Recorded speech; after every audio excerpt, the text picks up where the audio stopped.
Hey guys, welcome back to the Great Ace Attorney Chronicles! Resolve. In the last episode, we started this new episode which is called... Oh, I'm so bad with names, I'm sorry. You can see in the video description though. If you click this, you already know, so that's okay, I guess. And we met Professor Mikotoba and the judge, who are in Britain right now, actually in London in a hotel. And we talked to them about Kazuma. And there are still some questions left to be answered. And, well, I guess we just have to keep investigating to unravel more of this mystery about Kazuma. So we're just gonna do that. It's the 1st November at Sholmes' suite. We are going to move to Lord Strongheart's office at very, very soon, I promise.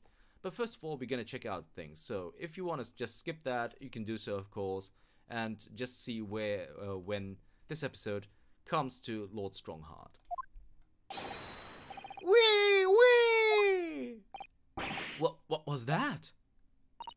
Oh, a man screaming in a most unflattering way. Do you think? Could it have been Mr. Sholmes? Oh my, I do hope not. Wee wee! I don't get to it anymore. Mon ami. Stop this disgraceful display, huh? Who are these people? Look at their hair, it's bright red. I think they must be clients of Mr. Sholmes. Right, you two. You're going with me now. Down to the clinic. No, not en prison. It is dark and damp and I don't like it. Both of the dark days, it is my friend. I am not scared.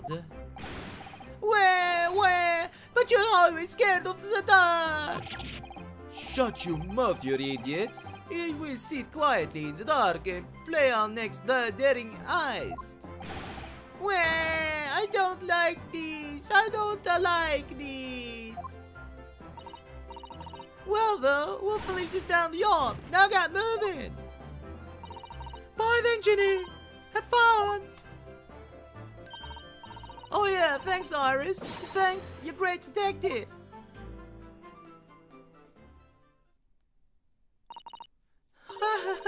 Gina makes a fine detective herself, doesn't she? Oh, Susie and Rono. Hello, Iris, we're home. Well, did you find your daddy? Yes, we arrived at the hotel just before he and his friend. Oh, well, that's great news. I hope I'll get to see my daddy again soon. Oh, yes, of course. Dr. Jen H. Wilson. So, Iris, and all that remains now is that greatest of problems known to man. Oh my god, what happened to his hair? But before we concern ourselves with that, I believe some tea's in order, don't you, my dear fellows?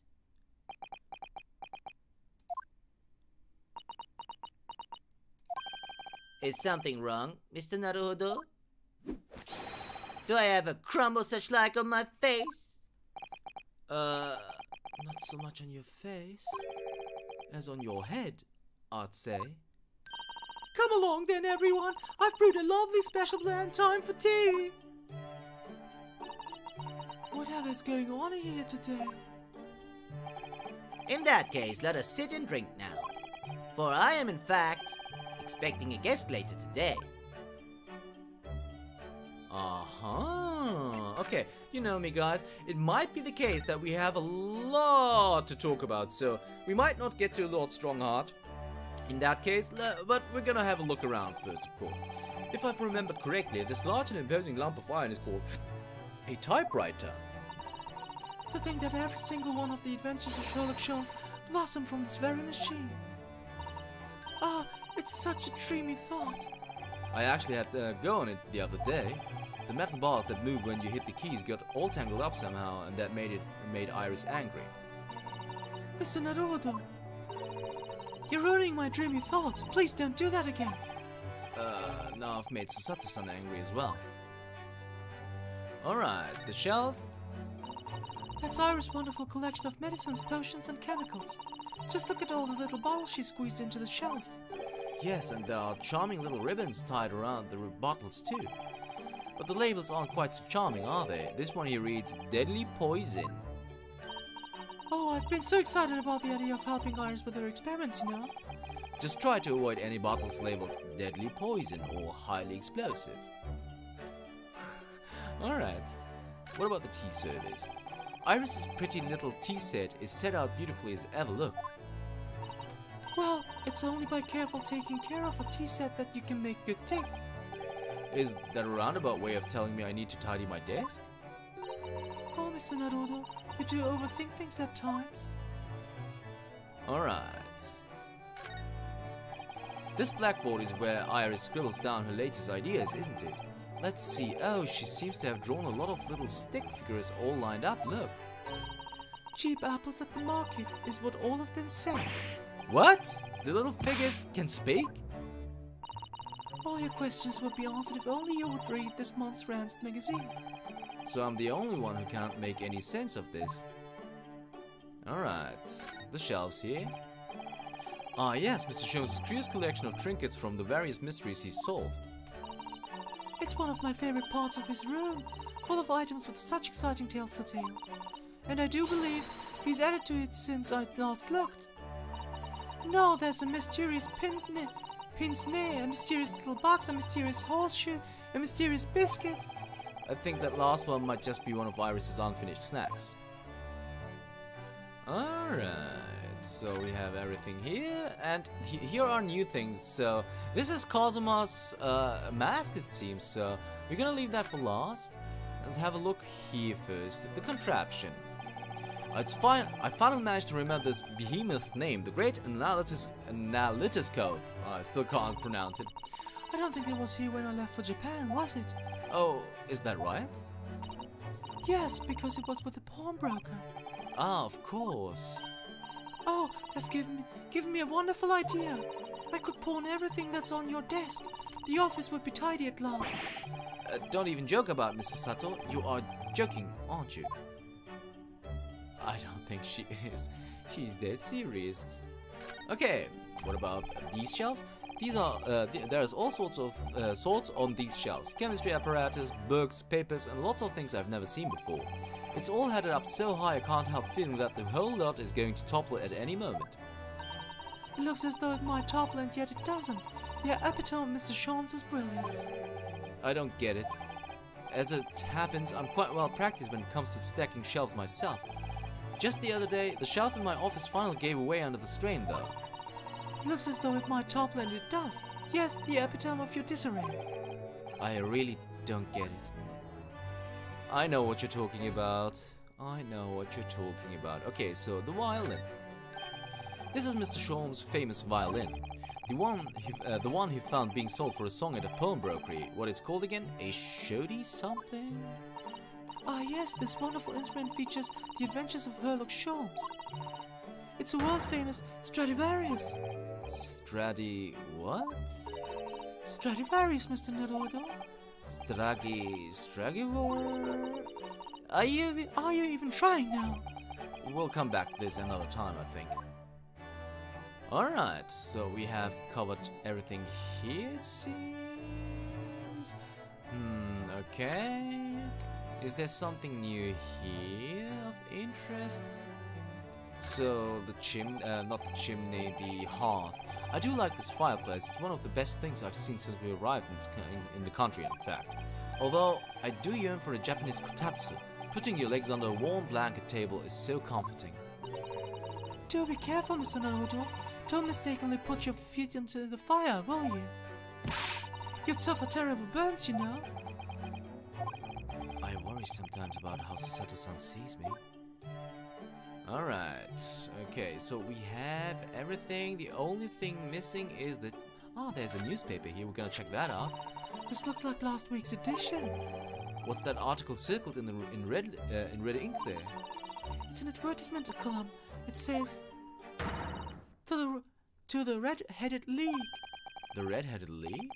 What's that? I don't know. I've never heard of it before, but... Is something on my face? Clearly this has something to do with that. Lively hair. The Red-Headed League article has been entered into the court record. Of course we're gonna check that out in a second. First, the chest. My eye is always drawn to this big metal chest that Mr. Sholmes and Iris use as a coffee table.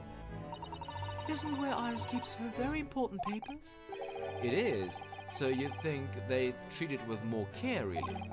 But only the other day I saw Mr. Sholmes kicking. Oh no! I suppose something must have been frustrating him. What a shame to mistreat the furniture, though. Was it damaged?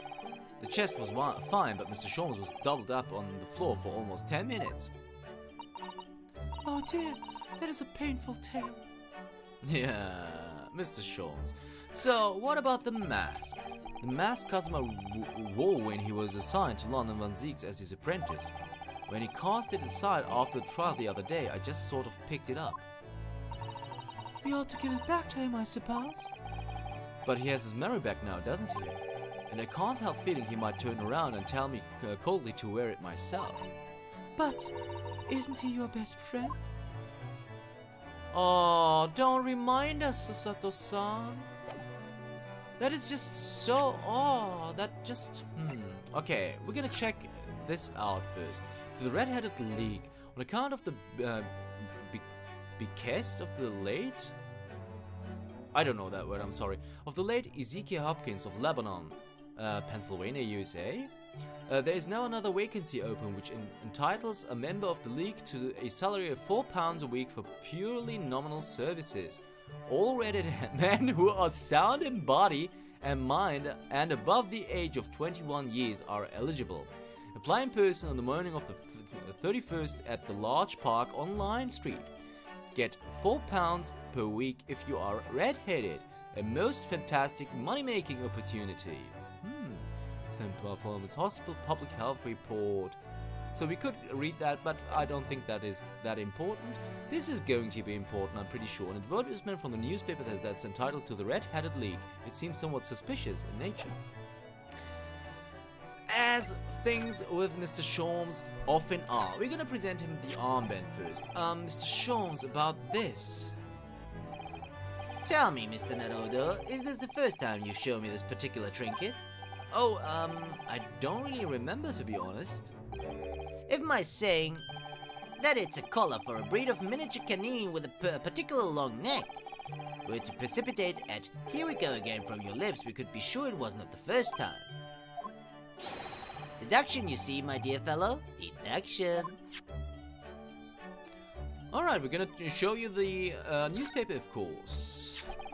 It looks as though someone circled an advertisement in this paper, Mr. Sholmes. To the Red-Headed League. Does that strike you in some way? I was thinking that just maybe it might be related to your bright red hair.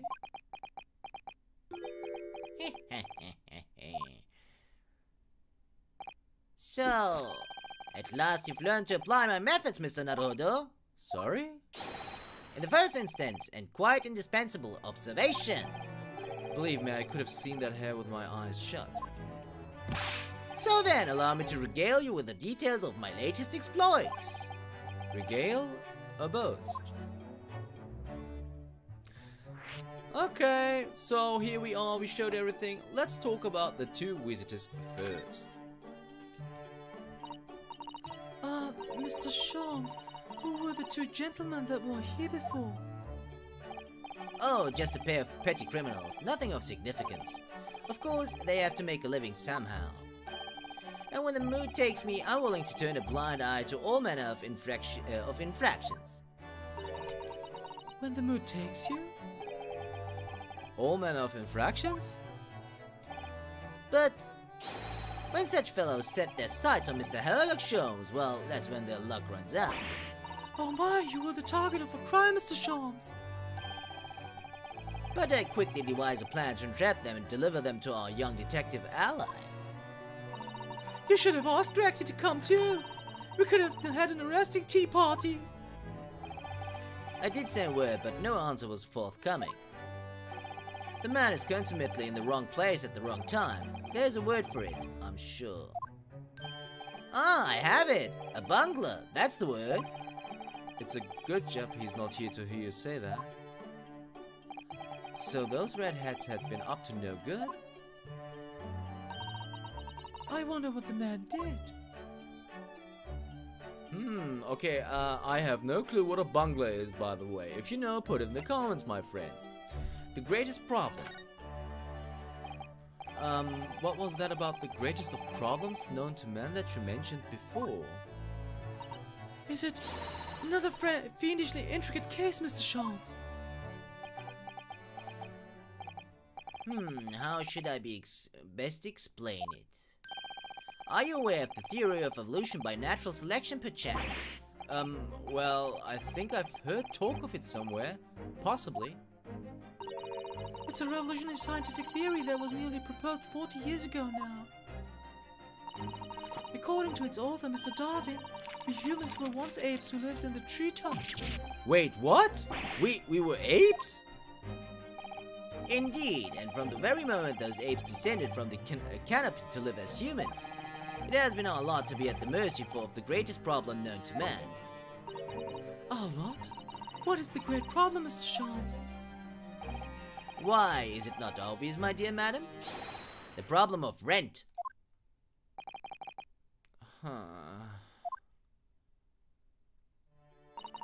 But did you not receive a rather large sum of money from Madame Tespels only the other day? Pshaw, large sum. One potted herb for Iris and a new motor car for me later, and all of it has quite disappeared, I assure you. Honestly, Hurley, you know you squandered it. Yes, well, anyway, 2 days ago, I discovered the answer to man's greatest problem, for the coming month at least. And what was the answer? Why, there is a substantial clue before your very eyes. Don't tell me, let me see. Humans are sorry creatures, unable to see what is in front of their noses. Let me give you some assistance. Don't look, but observe me very closely. There is one particular feature about my person that hasn't changed. You should notice it in the end, I think. In the end?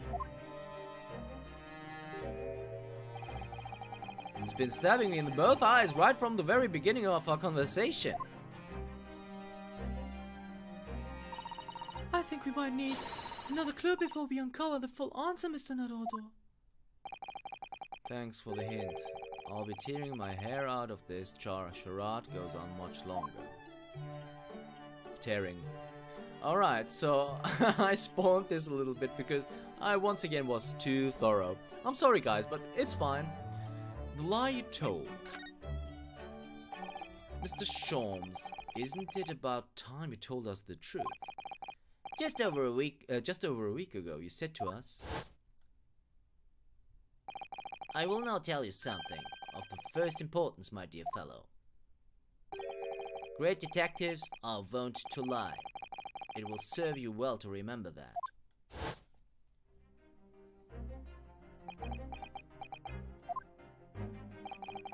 That case aboard the SS Boria in January.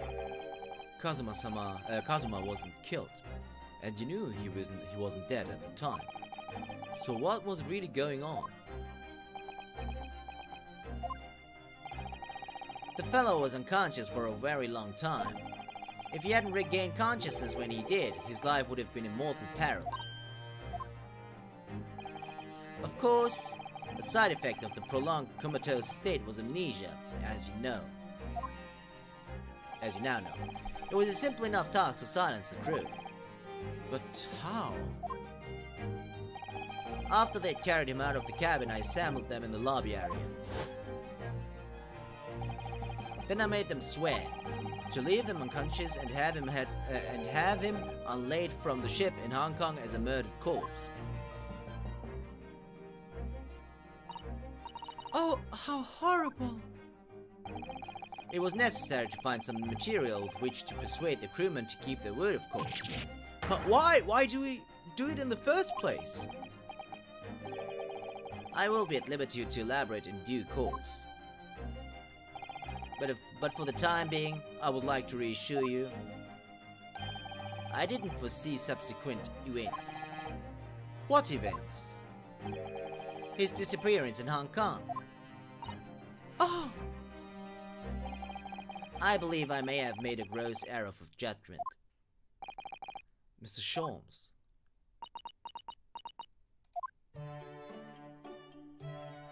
That's everything you're gonna tell us? I thought there would be way more. Okay, so let's talk about the Red-Headed League.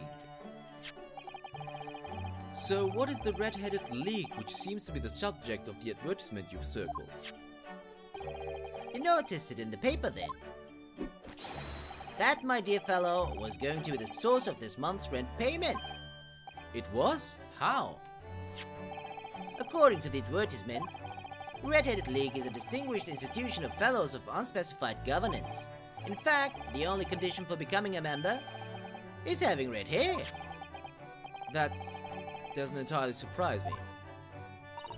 but listen to what the lucky redhead receive. But listen to what the lucky redheads receive once they join. An unconditional salary of £4 a week. Oh my, £4 a week. But why? What are they paying people for? That I don't know. No details are given in the advertisement. But surely every red-headed person in the country would be flocking to join in that case. You're right, Susie. There's no time to lose. I'll put in my application at once. So will I, just on the off chance. That might be stretching a point, I think. The trouble is, they have fixed number of members, you see. Oh, I see. So once a certain number of people have joined, no one else can. But as luck would have it, one member recently passed away. It wasn't particularly lucky for the redhead in question, I feel, Mr. Sholmes. So you decided to try to join in his place?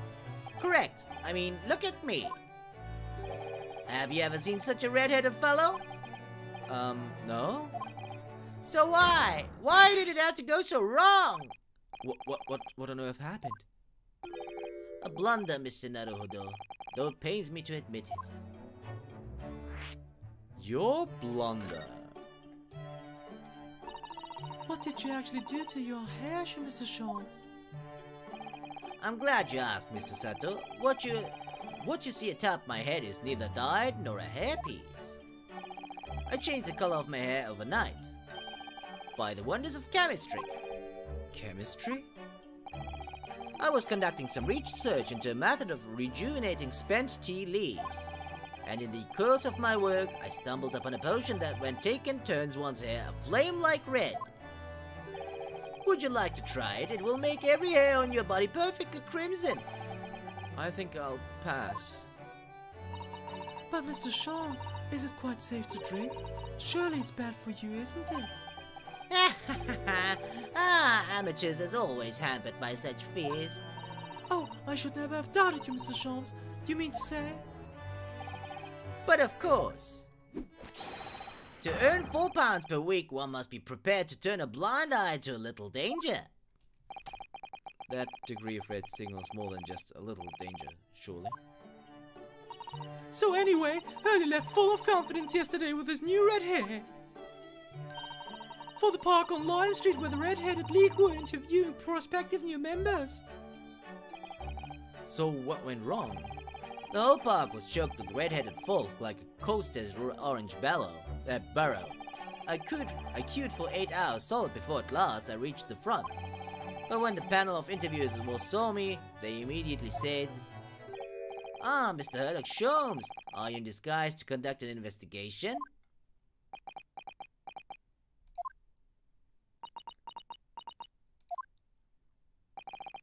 So naturally I had no choice but to reply, "Shit, don't give me away." After which I could do little else but turn and leave. Then this morning, when I looked in the mirror, irritation stirred within me.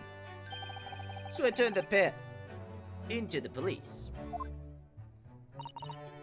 Oh dear, what a disaster! For Hurley and those two redheads. Redheads. Mr. Sholmes, you mentioned before that you were expecting a guest today. Indeed, Mr. Sato, that is correct. not another of those red-headed gentlemen that were here before. Not at all. They were petty villains.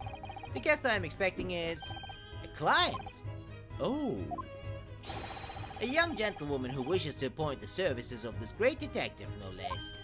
Oh, how wonderful, Mr. Sholmes.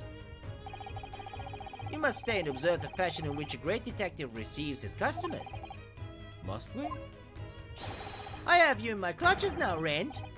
Just as I have you in my clutches, Redheads. Ha ha ha ha ha! That hearty laugh is masking rather sinister thoughts, I feel. You know, the lady isn't due for another hour yet. Don't feel as though you must wait around if you have other things to do.